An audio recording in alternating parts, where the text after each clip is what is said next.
Now, anybody here ever heard of Obamacare? Sorry. Well, it's good to see that people are keeping up. Some of things.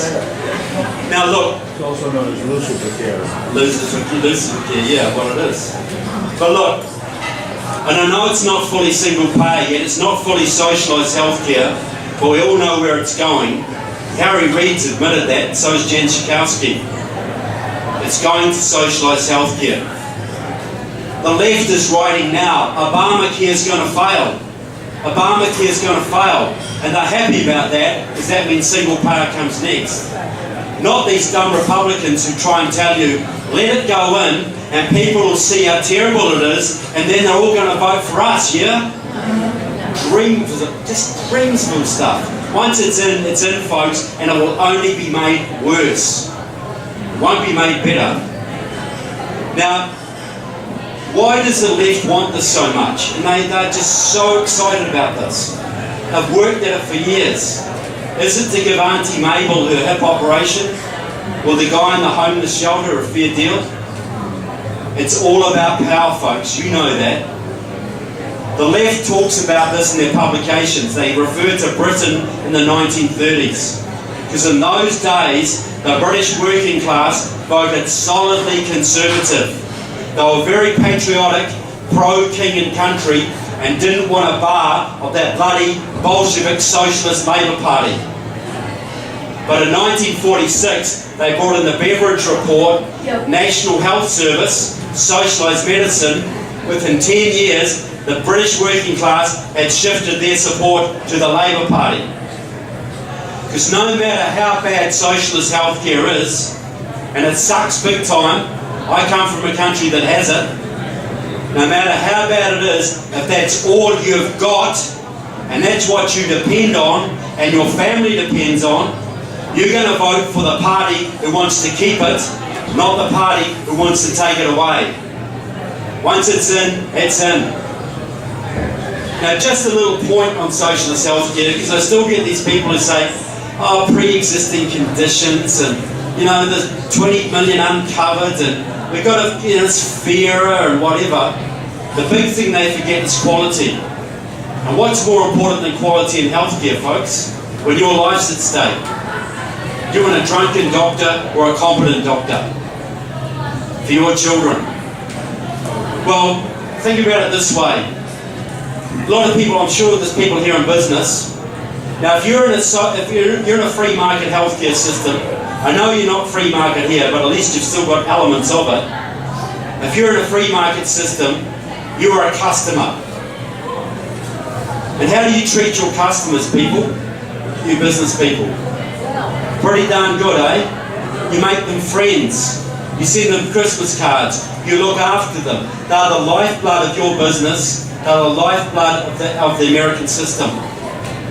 But okay, so the government takes over healthcare. They pay all the bills. Sounds great. But the budget is this big, and it's always going to be finite. And everybody's needs have to come out of this budget. Everybody's needs. What do you then become? You become a liability. And what do you do with your liabilities, folks? Get rid of them. As soon as you can. You just liquidate them. You get rid of your liabilities. Any business person knows that.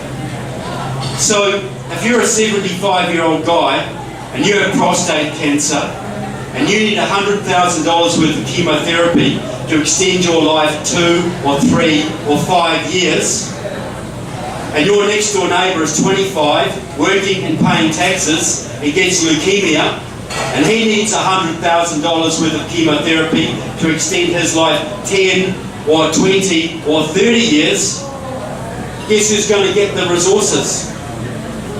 Guess who's going to miss out? The 5-year-old guy.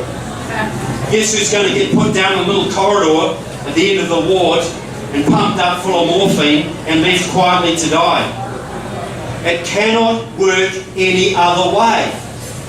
Doctors will be forced to triage. Doctors will be forced to ration. You've got a fixed budget, folks. You've got a 7-year-old girl with cancer and a 90-year-old guy with cancer.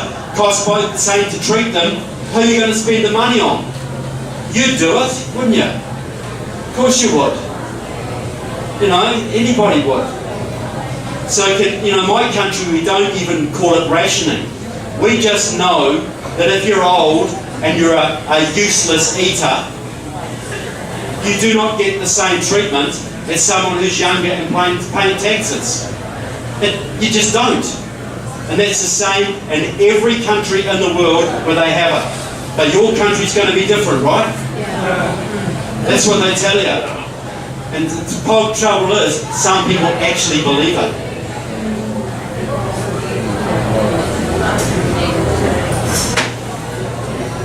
Now, the father of the single-payer or socialised healthcare movement in this country is a retired Chicago physician named Quentin Young. And the guy's pushing 90 now, right?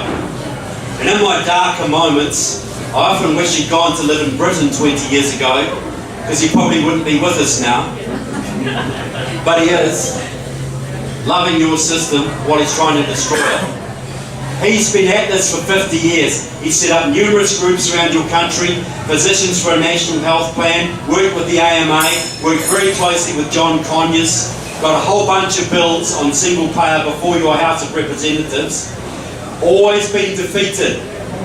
But in 2009, they modified it a bit, they put the Affordable Health Care Act through, and they finally made progress. And it's not surprising that progress came under President Obama, because for many years in Chicago, Quentin Young was Barack Obama's personal physician. Openly claims credit for indoctrinating Obama into socialised healthcare. Says that Obama was a big single-payer fan when he was an Illinois state senator and nobody listened to what he said.